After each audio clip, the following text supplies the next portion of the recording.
Hello everyone public.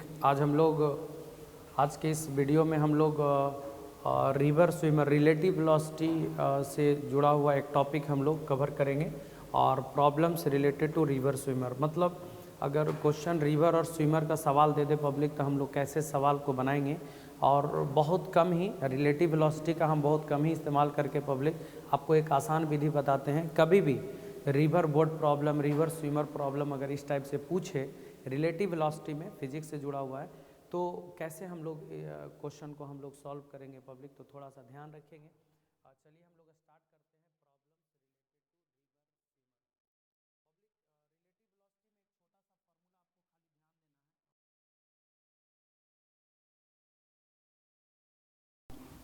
कोई भी body का वेलोसिटी b के रेस्पेक्ट में, इट मीन्स कि a के वेलोसिटी को ऑब्जर्व कौन कर रहा है, b ऑब्जर्वर हो गया। यहाँ पे आप रिफरेंस फ्रेम भी बोल सकते हैं, ठीक है। b को a के वेलोसिटी को ऑब्जर्व कर रहा है,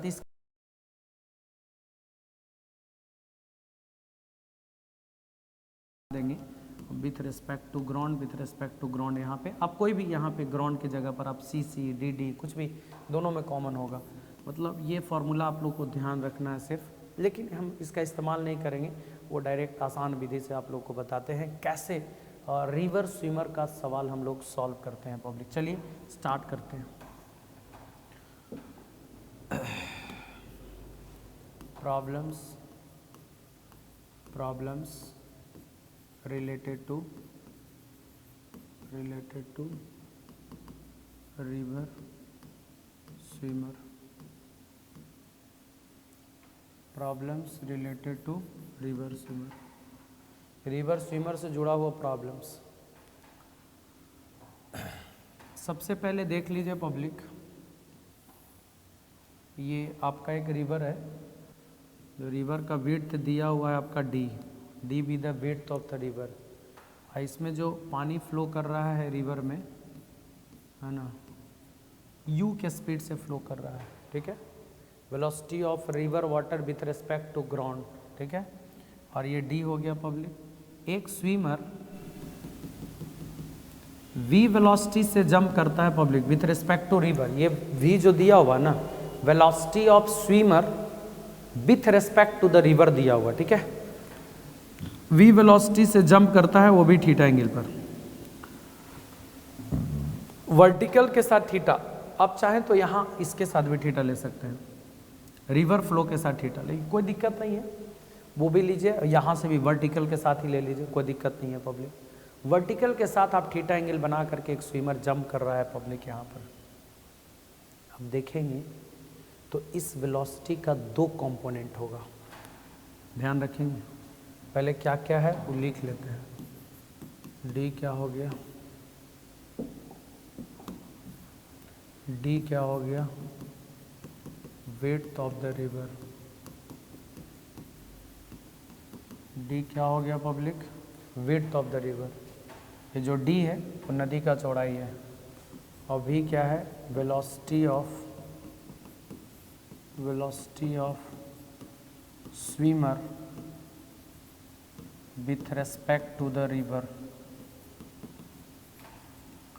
और u जो हो गया velocity of river water with respect to ground.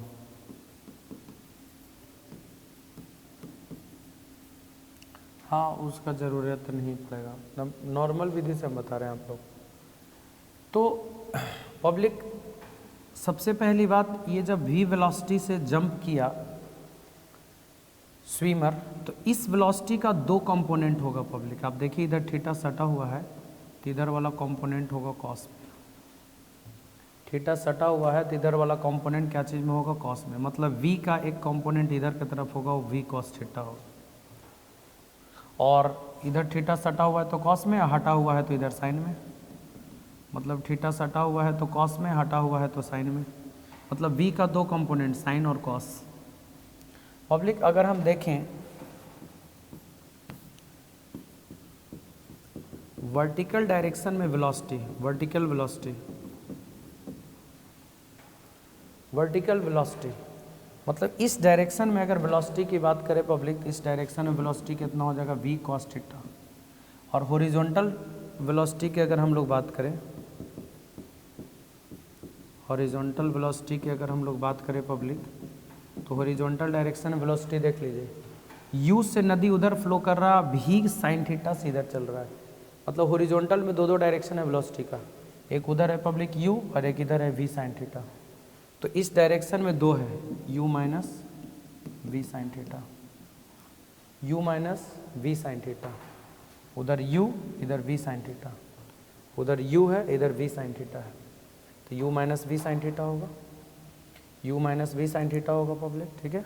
Vertical velocity v cos theta और हॉरिजॉन्टल डायरेक्शन वेलोसिटी होगा u minus v sine theta के बराबर। चलिए अब जो पहला क्वेश्चन जो आपसे पूछेगा पब्लिक की, स्विमर को नदी पार करने में, पॉइंट को ए मान लीजिए और ये पॉइंट को एकदम बी मान लीजिए, स्विमर को जो नदी पार करने में टाइम लगेगा पब्लिक, वो कितना टाइम लगेगा। तो एक बात आप लोगों को समझना होगा पब्लिक यहाँ पे कि तीन तीन जो वेलोसिटी है इसके पास, स्विमर के पास तीन तीन वेलोसिटी होगा, एक नदी इसको बहा करके ले जाएगा स्विमर को, एक इसका अपना है खुद का भी साइन थीटा और एक है भी कॉस थीटा। तो स्विमर को नदी पार कराने के लिए रिस्पॉन्सिबल ये वाला वेलोसिटी होगा पब्लिक, क्योंकि यही वो वेलोसिटी है जो आगे की तरफ ले जा रहा है, वो आगे जाने से ही नदी पार करेगा। ये वाला वेलोसिटी इधर लेके जा रहा है तो इधर जाने से नदी पार करेगा नहीं, वो वाला वेलोसिटी उधर की तरफ लेके जा रहा है भी साइन थीटा पब्लिक, तो उससे भी नदी पार नहीं करेगा। नदी पार किस वेलोसिटी से करेगा, वी कॉस थीटा से। तो v cos theta velocity responsible होगा नदी को क्रॉस कराने में। तो नदी को क्रॉस करने में टाइम कितना लगेगा पब्लिक, तो पहला क्वेश्चन यही रहता है कि time taken by swimmer to cross the river. पहला time taken by swimmer to cross the river, माने नदी को क्रॉस करने में टाइम कितना लगेगा। तो नदी को क्रॉस करने में टाइम कितना लगेगा पब्लिक, तो टाइम का फॉर्मूला होगा d upon v cos theta. Time का फॉर्मूला होता है डिस्टेंस अपॉन स्पीड, ये डिस्टेंस कितना कवर करेगा d और स्पीड कितना से कवर कर रहा है वी कॉस। क्यों वी कॉस लिए, क्योंकि नदी को पार यही वेलोसिटी कराएगा, ये दोनों कुछ नहीं करेगा। ये दोनों वेलोसिटी नदी के साथ बहा करके ले जाएगा। अगर इसमें से इसको घटाए हैं मतलब रिजल्टेंट वेलोसिटी उधर होगा, वो बड़ा है ये छोटा है तभी ना बड़ा में से छोटा घटाएं, नदी के साथ बहा करके जाएगा पब्लिक, ऐसे करके कुछ नदी के साथ बहा करके यहाँ पहुँचा, मतलब नदी के साथ भी बहा करके स्विमर पब्लिक उधर कहीं निकला है। तो नदी के साथ बह करके जो निकला है वो कितना निकलेगा नदी के साथ बह करके, वो दूसरा पॉइंट हो गया। पहला पॉइंट स्विमर को क्रॉस करने में टाइम कितना लगेगा पब्लिक, नदी को क्रॉस करने में, तो d अपॉन भी कॉस थीटा। कहीं पहुँचे ओकरा से कोई मतलब नहीं है, लेकिन पार कर जाएगा इतना टाइम में, d अपॉन भी कॉस थीटा। अब इतना टाइम में नदी के साथ ये बह करके जाएगा, मतलब हॉरिजॉन्टल डायरेक्शन में डिस्टेंस कवर करेगा public delta x। Delta x कितना होगा मैं आपको बताता हूँ।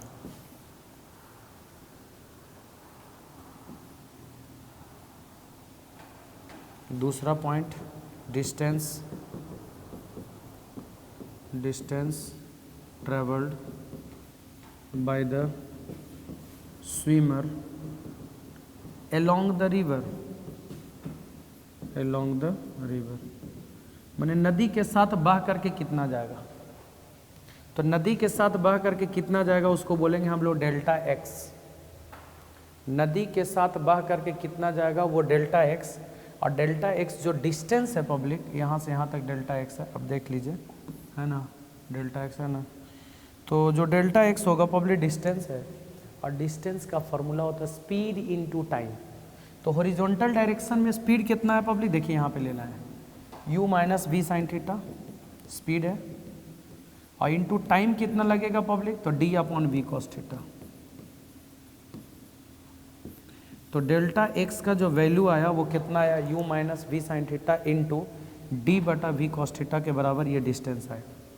तो पब्लिक पहला क्वेश्चन ये कि टाइम कितना लगेगा नदी को क्रॉस करने में, तो टाइम का formula d upon v cos theta, और दूसरा नदी के साथ बह करके कितना जाएगा, तो u minus v sine theta into d upon v cos theta के बराबर। दो गो पॉइंट हो गया। तीसरा पॉइंट, चलिए टाइम निकल गया, u वेलोसिटी से नदी फ्लो कर रहा है पब्लिक, मतलब उसमें रिवर वाटर d हो गया, स्विमर का मतलब नदी का चौड़ाई, v स्पीड से स्विमर जंप किया थीटा एंगल पर, v कॉस थीटा, इधर हो गया v साइन थीटा। नदी को पार करने में टाइम कितना लगेगा पब्लिक, तो टाइम जो लगेगा पब्लिक वो d upon v cos theta. Point number पहला, अगर स्विमर चाहता है कि हम नदी को पार मतलब करें, मतलब ऐसा चाहता है स्विमर कि हम नदी को जो पार करें, स्विमर चाहता है पब्लिक कि नदी को पार करें कम समय में, क्विकेस्ट टाइम, मतलब if swimmer wants to cross the river in minimum time। कहने का मतलब कि अगर मिनिमम टाइम में स्विमर क्रॉस करेगा नदी को तो कितना टाइम मिनिमम लगेगा। तो देखिए पब्लिक, और टाइम को मिनिमम करने के लिए नीचे का वैल्यू को मैक्सिमम करना होगा। For T mean cos theta का वैल्यू मैक्सिमम करना होगा। और आपको बता दें, है ना, फॉर टी मीन के लिए cos theta should be maximum, जितना ज़्यादा से भाग देंगे उतना कम आएगा। Cos theta should be maximum. और आपको बता दे पब्लिक कि कॉस थीटा का मैक्सिमम वैल्यू होता है 1, और कॉस थीटा का मैक्सिमम वैल्यू 1 तभी होगा जब थीटा का वैल्यू कितना डिग्री होगा, 0, यानी थीटा का वैल्यू 0 डिग्री। सीधा सीधी बात, मिनिमम टाइम में कब ये क्रॉस करेगा पब्लिक नदी, जब स्विमर, नदी ऐसे फ्लो कर रहा है और स्विमर दम सीधा ऐसे जंप करेगा तब। याद रहे पब्लिक, नदी ऐसे फ्लो कर रहा, दम ऐसे जंप करेगा, थीटा का वैल्यू 0 है ना, थीटा 0 होने का मतलब ऐसे जंप करेगा। तो इस बात को ध्यान रखना है पब्लिक कि नदी अगर इस डायरेक्शन में फ्लो कर रहा है तो स्विमर को बिल्कुल ऐसे कूदना होगा, तब जा करके वो जल्दी पार करेगा। कितना मिनिमम टाइम लगेगा पब्लिक, तो d अपॉन v, क्योंकि कॉस थीटा का मैक्सिमम मान कितना होता है 1, तो 1 रखेंगे तो t बराबर d अपॉन v हो गया। ये बात। दूसरा केस पूछता है,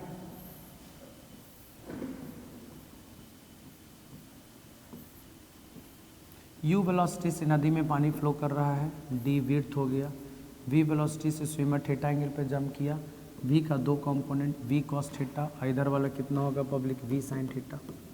ठीक है। अब क्या है इसमें मतलब क्वेश्चन में कि अगर स्विमर दम डायरेक्टली ई वाला छोर से ई वाला छोर तक पहुंचना चाहता है, अगर ई वाला छोर से ई वाला छोर दम डायरेक्टली यहाँ से दम उठ करके यहाँ पहुँचना चाहेगा, दम सीधे, न उधर निकले न इधर निकले पब्लिक, तब क्या होगा, तब क्या कंडीशन होगा। तो पब्लिक सिंपल से बात है ना, to reach directly from A to B, to reach directly from A to B, A से बी डायरेक्टली पहुंचने के लिए पब्लिक, ए से बी डायरेक्टली पहुंचने के लिए ना स्विमर को आगे बढ़ना होगा ना स्विमर को पीछे जाना होगा, ना उधर बह करके जाएगा ना इधर बह करके जाएगा। इसका मतलब u का वैल्यू भी साइन थीटा के बराबर होगा। अगर ये दोनों वेलोसिटी बराबर हो गया तो ना स्विमर बह करके उधर जाएगा और ना स्विमर इधर जाएगा, अपना सीधा इस वेलोसिटी से आगे जाएगा पब्लिक। तो डायरेक्टली रीच करने के लिए ए से बी पब्लिक राइट वाला वेलोसिटी और लेफ्ट वाला वेलोसिटी बराबर होना चाहिए। तो u बटा v is equal to sine theta, तो थीटा का वैल्यू कितना हो गया, sine inverse u upon v। अगर इतना एंगल पे एक स्विमर पब्लिक अगर जंप करता है, इतना एंगल पे अगर जंप करता है sine inverse u upon v, तब जाकर के swimmer directly a to b पहुंचेगा। 4 कंडीशन हमने बताया, इसको ध्यान रखिएगा। देख लीजिए, पहला कि नदी को पार करने में टाइम कितना लगेगा, d अपॉन v कॉस, नदी के साथ बह करके कितना जाएगा, u minus v sign theta into d upon v cos theta. उसके बाद पब्लिक जल्दी नदी को पार कैसे कर लेगा, तो अगर ऐसे नदी फ्लो कर रहा है तो ऐसे जंप करना होगा, तब जा करके मतलब थीटा 0 डिग्री पर कूदना होगा पब्लिक। और नेक्स्ट मतलब डायरेक्टली ए से बी कैसे पहुंचेगा, जब थीटा का value sign inverse u upon v होगा तब। और इसमें भी एक कंडीशन है। कंडीशन क्या है, कंडीशन है पब्लिक, मैं आप लोग को बताता हूँ, थोड़ा ध्यान रखेंगे आप लोग, बहुत अच्छा है, उसको देख लीजिए। मान लिया जाए, एक एग्जांपल ले रहे हैं कि नदी में पानी 3 मीटर पर सेकंड के स्पीड से फ्लो कर रहा है, ठीक है, और एक स्विमर पब्लिक नदी में 5 के स्पीड से जंप किया, v is equal to 5 metre per second, 5 metre per second के स्पीड से जंप किया थीटा। तो v का 2 कंपोनेंट होगा, इधर वाला कंपोनेंट हो जाएगा v कॉस थीटा मतलब 5 कॉस थीटा, और इधर वाला हो जाएगा 5 साइन थीटा, अब पब्लिक बताइए, to reach directly from A to B, A से बी डायरेक्टली पहुंचने के लिए हमने क्या बोला पब्लिक, राइट वाला वेलोसिटी और लेफ्ट वाला वेलोसिटी बराबर होना चाहिए। तो राइट है 3, लेफ्ट है 5 sin थीटा, तो 3 is equal to 5 sin theta, तो sin theta is equal to 3/5 और 3 में 5 से भाग लगाएंगे तो 0.6 और sin थीटा का वैल्यू -1 से 1 के बीच में होता है, तो ये हो सकता है ना 0.6। Yes it is possible. मतलब इस केस में पब्लिक भी बड़ा है यू से, स्विमर जो जंप किया है ना वो नदी के स्पीड से ज़्यादा है, तो इस केस में डायरेक्टली ए टू बी पहुंच सकता है पब्लिक। लेकिन अगर केस को उल्टा कर दें, आप उल्टा कर दें पब्लिक, अगर आप इस केस को कि नदी में पानी फ्लो कर रहा है मान लिया जाए 5 मीटर पर सेकेंड के स्पीड से, और एक स्विमर जो जंप किया है ना वो जंप किया है 3 मीटर पर सेकेंड के स्पीड से। उल्टा कर दिए हम एग्जाम्पल, कौन बड़ा है, यू बड़ा है बी से। पहला केस में भी बड़ा था है ना स्विमर का स्पीड, अब नदी का ही स्पीड बड़ा है पब्लिक। तो आप देख लीजिए, इधर वाला कंपोनेंट होगा 3 cos थीटा, इधर वाला कंपोनेंट होगा 3 sin थीटा। तो पब्लिक ए से बी डायरेक्टली पहुंचने के लिए, ए टू बी डायरेक्टली पहुंचने के लिए, to reach directly from A to B, A से बी डायरेक्टली पहुंचने के लिए पब्लिक राइट वाला वेलोसिटी लेफ्ट वाला के बराबर आना चाहिए, यानी 5 का वैल्यू 3 sin थीटा के बराबर होना चाहिए। उधर वाला वेलोसिटी है 5 और इधर वाला है 3 sin थीटा, तो sin theta is equal to 5/3 और 5 में 3 से डिवाइड करेंगे तो 1.6। क्या sin का वैल्यू 1.6 पॉसिबल है पब्लिक? कभी नहीं, बिकॉज sin का मैक्सिमम वैल्यू कितना होता है 1, नॉट पॉसिबल। ये पॉसिबल होगा ही नहीं, 1 से ज़्यादा हो ही नहीं सकता है। तो जब पॉसिबल नहीं होगा पब्लिक, इसका मतलब ये हुआ कि इस केस में डायरेक्टली मतलब ये दोनों बराबर नहीं होगा, सीधा सीधी बात, बराबर नहीं होगा तो ए से भी डायरेक्टली पहुंच नहीं सकता है। नहीं पहुंचेगा तो कहीं इधर पहुंचेगा पब्लिक, है ना, मतलब मिनिमम डिस्टेंस इसमें हो सकता है। तो कहने का मतलब कभी कभी पूछ भी देता है कि मिनिमम डिस्टेंस कितना कवर करेगा, अगर ये बड़ा है ये छोटा है तो मिनिमम कितना बह करके जाएगा, उसके लिए क्या कंडीशन होगा। तो इन सारी चीज़ों से सवाल पूछता है। तो पब्लिक ऑलमोस्ट टॉपिक हमने problems related to river swimmer का कर दिया है। अब बाकी रह गया पब्लिक इस पे सवाल, तो सवाल के लिए नेक्स्ट वीडियो का इंतज़ार करें पब्लिक। तो हम लोग इस वीडियो में इतना ही, और इसको एक बार देख लेंगे अच्छे से। सारा जो पैरामीटर था पब्लिक मतलब हमने कैलकुलेट कर दिया, टाइम हो गया, डिस्टेंस हो गया, हॉरिजॉन्टल डिस्टेंस ये पहला फार्मूला, दूसरा फार्मूला ये, उसके बाद में हमने बताया कि मिनिमम टाइम में कैसे पार करेगा, फिर और डायरेक्टली कैसे पार करेगा, डायरेक्टली कब पार करेगा, कंडीशन दो है, भी बड़ा होगा यू से तभी डायरेक्टली पहुंच सकता है, इस केस में तो नहीं पहुंचेगा। इस केस में मिनिमम कर सकता है, उसके लिए हम लोग कंडीशन निकाल सकते हैं, ठीक है, डिफ्रेंशिएशन करके 0 मैक्सिमम मिनिमा का कॉन्सेप्ट। तो सवाल में आएगा तो हम लोग कर लेंगे। तो अब सवाल इस पे प्रॉब्लम्स के लिए अगले वीडियो का इंतज़ार करें पब्लिक। इस वीडियो में इतना ही, ओके, थैंक यू।